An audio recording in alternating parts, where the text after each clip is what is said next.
नमस्कार मंडळी. सध्या मालिका असो वा वाहिनीची लोकप्रियता, प्रेक्षकांमध्ये ती वाहिनी किती लोकप्रिय आहे त्यावरून नाही तर त्या वाहिनीला किती TRP मिळाला यावरून ठरत असते.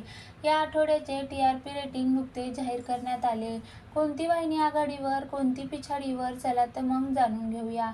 मराठी टेलिस्पाय या चॅनेलवर नुकतेच TRP रेटिंग शेअर करण्यात आले. याआधीच्या TRP रेटिंगमध्ये फार फरक नसला तरी काही लक्षणीय बदल घडलेले पाहायला मिळाले. गेल्या TRP रेटिंगप्रमाणे या TRP रेटिंगमध्येही स्टार प्रवाहच्या TRPमध्ये घसरण झालेली पाहायला मिळाली. तरी पण स्टार प्रवाह अजूनही नंबर 1 TRPमध्ये असलेलं पाहायला मिळालं. झी मराठी आता दुसऱ्या क्रमांकावर आहे. झी मराठीवर आता तेजश्री प्रधान आणि सुबोध भावे यांची नवीन मालिका बिन दोघातील तुटेना सुरू होते. याशिवाय तारिणी या नवीन मालिकेची घोषणाही झी मराठीने केली.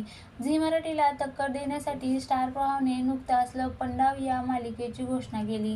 दर्जेदार मालिका असूनही कलर्स मराठी, सोनी मराठी या दोन्ही वाहिन्या या रेसमध्ये मागे आहेत. त्यामुळे या वाहिन्यांवर आता काय प्रयत्न करणार याकडे सगळ्यांचं लक्ष राहिलेलं आहे. तर नंबर 1 क्रमांकावर स्टार प्रवाह, दुसऱ्या नंबरवर झी मराठी, तिसऱ्या नंबरवर सोनी सब, चौथ्या नंबरवर स्टार प्लस आणि 5व्या नंबरवर सन मराठी हा TRP रेटिंगमध्ये आहे.